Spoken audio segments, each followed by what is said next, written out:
Good afternoon, শুভ দুপুর বন্ধুরা। কেমন আছো তোমরা? আশা করি ভালো আছে। শুভ নববর্ষের শুভেচ্ছা, ভালোবাসা রইল। আজকে তো কি কি রান্না বান্না করে নিয়েছি দেখো। আজকে তো বাড়িতে সবাই আছে, ভাবলাম একসাথে বসে খাবো, তাই তোমাদেরকে কি রান্না করেছে একটু দেখিয়ে দিই। দাও, গরম গরম ভাত করেছি, আর এটা হচ্ছে মাসকালার ডাইল করেছি। এই যে মাছের মাথা দিয়ে, ভালো লাগে, রসুন সম্বাদ দিয়ে করেছে। আমার হাজব্যান্ডের খুব ফেভারেট, আমারও ফেভারেট। এখানে আছে শাক করেছি, শাকটাও রসুন সম্বাদ দিয়ে শুকনো লঙ্কা দিয়ে সুন্দর করে করেছি, ফোড়ন দিয়ে।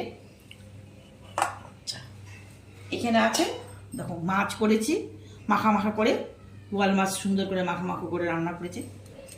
আমাদের তো বেশি মানুষ না, তাই অল্প করেই রান্না করতে হয়। এখানে করেছি পাঁঠার মাংস, একটু আলু দিয়েছি, দেখো এটা করেছি।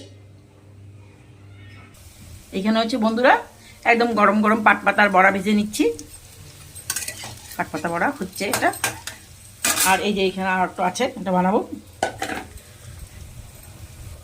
দেখো বন্ধুরা, ভাবলাম একটু শেষ পাতে একটু মিষ্টি কিছু নিয়ে নিই। সকালবেলা তো মিষ্টি খেয়েছি দোকান থেকে এনে, ভাবলাম একটু পায়েস করে নিই। একটু দুধ দিয়ে একটু পায়েস করে নিচ্ছি। এই যে কাজু বাদাম রেখেছি, কিশমিশ রেখেছি, আর এই খেজুরের গুড় রেখেছি, এটা দিয়ে করব। তোমরা কে কি রান্না করেছো অবশ্যই দেখাবে বন্ধুরা, আমি দেখবো, কমেন্ট করব, ভালো লাগবে। দেখতে দেখতে তো হবে, কমেন্ট করতে হবে, আমি দেখবো। আবার পরের ভিডিওতে দেখা হচ্ছে বন্ধুরা। Bye bye.